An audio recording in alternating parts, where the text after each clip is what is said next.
Okay, I'm going to stop there. Hi, I'm Jodie, and I'm in Perth, WA, which is Western Australia, not Washington. I'm in Oz, and this is my partner in crime, Venus, who gets equally inspired by J.S. Bosch. And I rediscovered that recently, and I realised I need inspirational music when I set up for cross stitch. Can I get an amen? Because that's the reality of it. I feel like on these big projects, and you'll probably relate, we need some inspirational music because there is a lot to set up. You've got hoops, stands, fabric, highlighters, pattern, threads, needles, needle minders, lighting, seating. Seating is my biggest one. If I'm not comfy, I can't cross stitch right, and then the frame has to be positioned right, but it's a crappy frame, so I have to use a pillow under it and have the pillow positioned correctly. My little guy Venus relates. He's like, yeah, you know. So I've started cranking this really loud on the TV when I'm getting set up for cross stitching, and the neighbours must think I am absolutely bonkers. I don't care though, and I'm actually having a really great time while I'm doing it, and I'm having a good dance around and a little party on my own. Nobody has to see me do it. So I was just like, hey, does anybody else do this, or am I just weird? Would weird be the word? So, been forever since I did one of these. What have I been up to? Aside from trying to survive, story of my life, I've had some pretty cool questions that have made me sit down and think a bucket load, and I'm still not entirely sure how to answer it. So one of the biggest ones I get asked, and this is just in general too, is, oh, what do you do? Oh, I have a small business at home.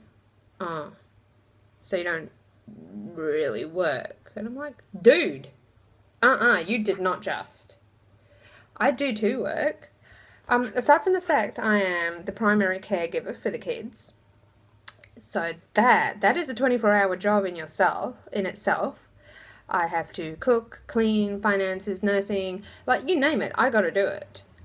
And when my partner's away, when hubby's away on work, like he is now, I also have to take care of all the animals, and that includes 2 dogs, a ferret, my bird, and the kids' hermit crabs, because Lord knows, nobody else is going to do it.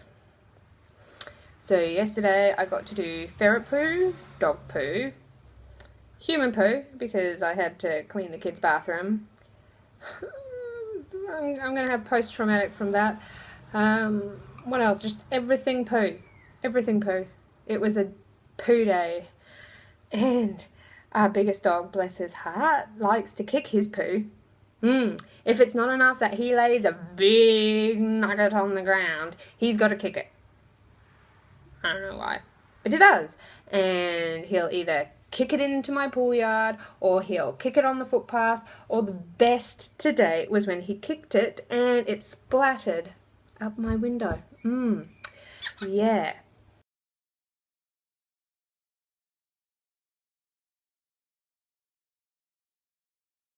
Perfect view when you're trying to cross stitch and all you can see is shit. Yeah. It's a mum's life, isn't it? Like poo, farts, gross things. So I'm off on a total tangent. So yeah, so I'm a mum, and my home business is work. It's fun work, so I can't really call it work, but it's still my job. It's what I do. And once those kids are in school, that is my focus. And when they go to bed, it's still my focus. Every moment I have, I am dedicating to this and responding to queries, helping people out, custom cross-stitch patterns, bucket loads of stuff. So I do things, thank you. And every person does things. and I do work, so yeah, it's full on. And people think that I just go, oh yeah, there's a pattern, ta-da! It's not that easy. I have to talk to the artists. I have to do all the adjustments. Sometimes they need some adjustment in photographic software.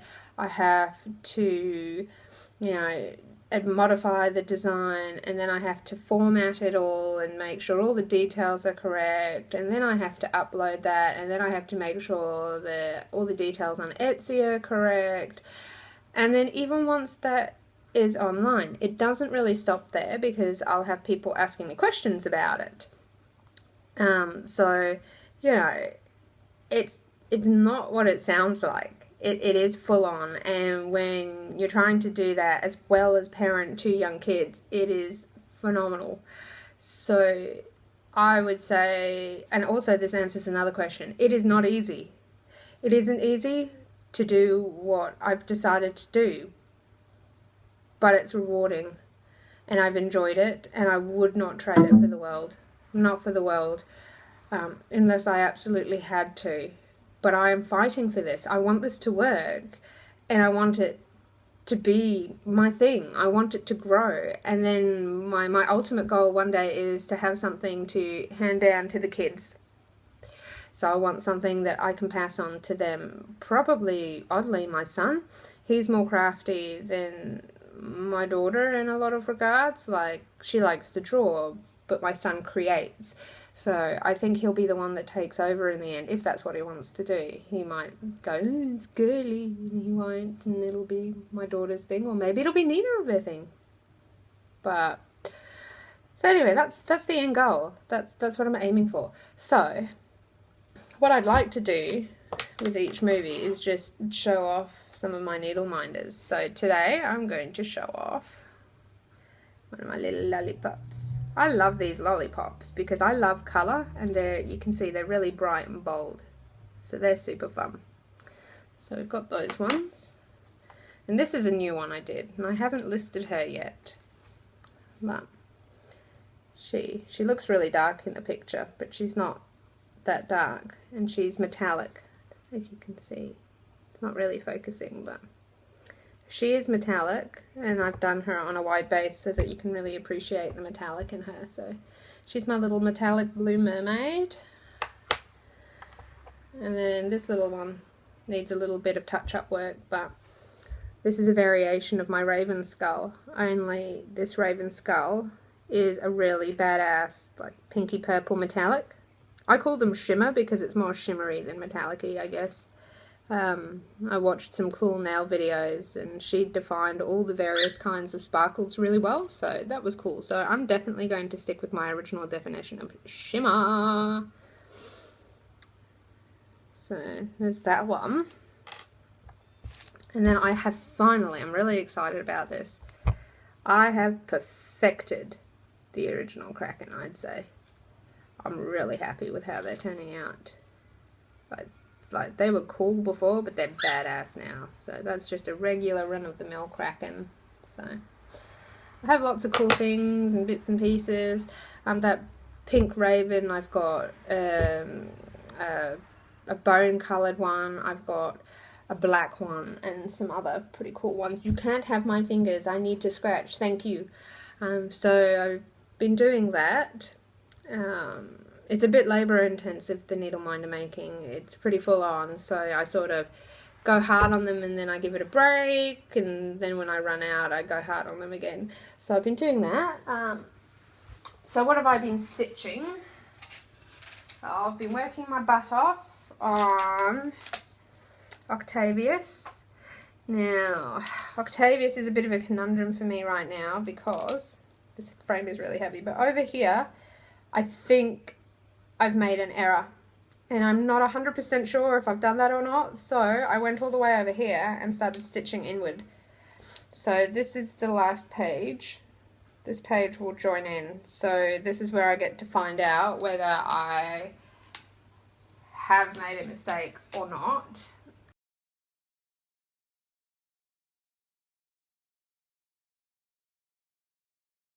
And if I have to frog the whole thing. I've got so much frogging to do if I've got it wrong. So I'm really hoping that I haven't got it wrong. But I also haven't stitched in about 3 days now. It'll have been, which is a doozy because I would have liked to, but I've had a lot of migraines and a lot of eye pain, and my hands too. It's got really cold here lately, and I've had a lot of hand cramping and hand pain. I think that's my own fault because I went hardcore on my stitching and I just overdid it. So I've had 3 days off on that front, and I'll probably return to it soon because I'm looking at it now. Actually, on my bucket list of things to do is to finish writing a book and publish it. And I have been writing since 1998 as a kid. And thankfully, I kept all the books. And some of them that I don't have a digital form of, I kept the printed copy. And thankfully, they've survived all the moves too. And I went looking for a picture I had drawn. It was a Zentangle inspired one because I wanted to frame it and I never did. And it's the most amazing Zentangle I've ever done and will ever do.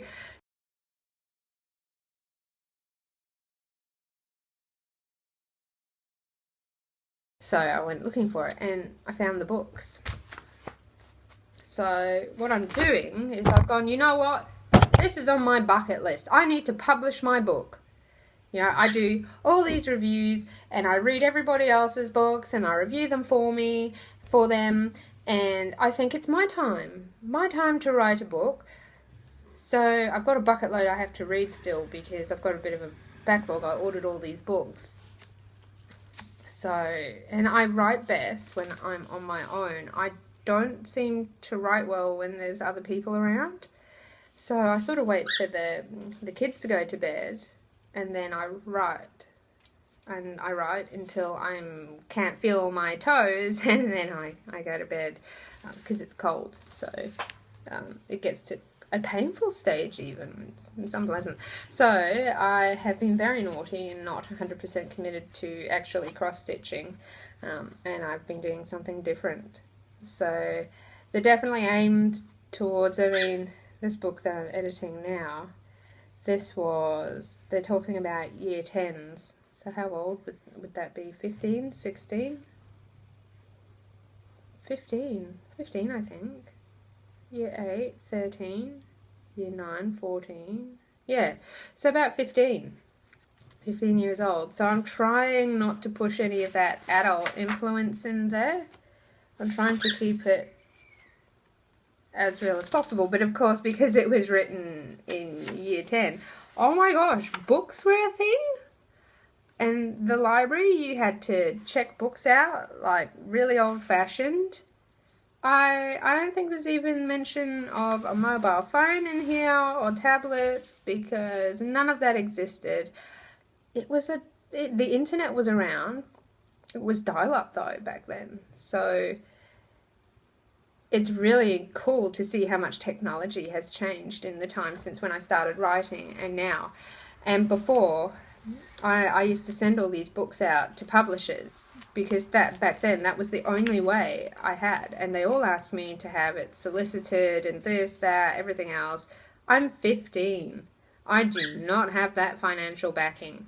So a couple of publishers, I can't remember which ones they were now, but they pushed my books through and I got to what they would consider the final stage of decision making, and I would always fall through on the final stage 9 times out of 10 because I didn't have the right backing. But in today's day and age, well, it's changed, hasn't it? And there's Kindle publishing and all these beautiful ways I can publish on my own without needing a backer. And then I have my own profits and it's my own thing. So that's what I'm going to do. But, I mean, I figure I can't have been too bad back then because I used to be in the lowest English class you could get. I was not a good student. I'll say that up front. I was terrible. I had no commitment whatsoever. Did not care. Couldn't see the point. I had to have a purpose for everything, and I couldn't see a purpose in learning things I would never use in my life. Have I ever needed to use pi? Nope. Have I ever needed to use algebra. Nope. You know what would have been good if you taught me at school? Is how to handle credit cards, how to live, how to manage bills, how to invest, actual life skills, how to apply for a house, how to do mortgages, rentals, all those kind of things would have been really nice. Things that you can actually use in real life that just weren't taught.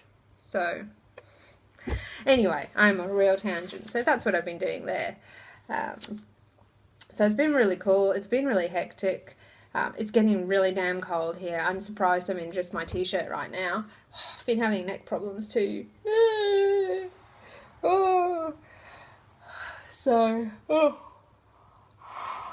And my car is broken. But I have no husband around to fix it, so that's another doozy. It's just been absolute pandemonium. My son's tablet isn't working, and I get nagged every day about that. Dude, not even a priority, please. I've got way too many other things to be doing than worrying about a tablet when there's a whole world out there that you can be playing in. This tablet is a privilege, dude. I'm one of those mean mums that's like, oh, anti-technology and anti-this because I want them to be outside playing and you know, doing kid things that I did, so they hate it, but actually no, I lied, they don't hate it. They hate it when I say no, but once they're outside, they're perfectly happy. Not fazed. And a lot of the time they'll ask for TV and I'll turn it on and they end up outside playing anyway, in the dirt and eating bugs or whatever it is kids do. So yeah, it's cool. Anyway, so yeah, back to cross stitch. So what else have we got going on? We started the first speed stitch. We sort of tried to kickstart that. So May is running. That is Starry Night from Vincent van Gogh. And then the next one is Strange Deer. That starts in June. And then July is the Colossal Squid Mini. Colossal Octopus, sorry, Mini. The Kraken. So, and that is actually the same image as, what's in my needle minder. So it's that, but as cross stitch. I picked the mini one because the big one's really big and I think that's a bit intense for speed stitch. So I am doing these three and I'm really hoping that they take off, and because, you know, the key to these competitions is participation. And, you know, I organise these, and it does take a lot of time to pick which pattern to do, to organise it, to maintain the spirit of the competition, and then I do a very small prize at the end. You get a matching needle minder, you just need to cover postage. So we've got that going on. Every weekend we do a sort of, I call it a stitch along, I call it a stitched up weekend. Oh, whatever, parrot. I'm allowed. I can touch my nose. Look, I'm touching it. I'm touching my nose. Oh, yeah. Touching it. Totally touching it. Yeah. Touch it again. What are you going to do then? Anyway, so, yeah. So we do these stitch alongs. They're for my designs only. So unconventional, anything that's designed by unconventional cross stitch, you can participate in. And we're doing a stitch count. Only if you want to. You can join in for the stitched up weekend if you want. I have so got your fluff up my nose and now it's so itchy. Yeah, you don't have to do a stitch count. You can just participate. So we're doing that, and if you reach certain... No, that's not me. If you reach certain numbers of stitches for the year, then I'm going to do like a bronze certificate, a silver certificate, and a gold certificate. I think that's as far as I went. Check. So we've had our first person who has reached bronze. Congratulations to Zara! Woohoo! Party! Anyway, so yeah, she's got bronze. My car has pooped itself though, and where I thought would have nice bronze paper did not. So rest assured, Zara, I have not forgotten. I am just trying to get my car working again so I can actually get somewhere to find said paper. You'd think it would be really easy to get and everywhere would sell it. No. No, they do not. Yeah, so I'm working on that. And of course, if I find somewhere that has the bronze, hopefully they have the silver. Because I have every confidence that Zara is going to smash this comp and she's going to end up with, like, I reckon, at least a gold. and higher if we have higher. That's fabulous. I run these comps and I can't remember how many levels we have. So yeah, so we've got lots going on. It's really busy. We're still doing the mystery stitch too. I had a newcomer, so welcome to you if you're watching that. So the mystery stitch is still ticking along nicely. October this year, I think it is. It's meant to tie up, and it's after that one releases that I will release the actual pattern officially for sale. At this stage, it is a pattern that no one has seen before, but I can confirm, no, actually I won't, because not everybody might have seen what it is and they might not want to know. So yeah, it's going, and I have one copy of that left before I'm going to close it down for entries, because we're sort of in May now, so it's a lot of files to send through for people who are catching up. So if you are interested, now is the time to do it, because once that one copy goes, I won't be putting another one up. If you're interested in any of the stuff we've got going on, I've put in the description the link to go to for our Facebook group, and I also have put in a link for the shop if you want to go have a look for the needle minders or the patterns or any of the other stuff I've got going on. Another question I've been asked is, your fabric is awesome, where do you get it from? I don't have, do I? I do, hang on. Got one piece here. See how gorgeous is this?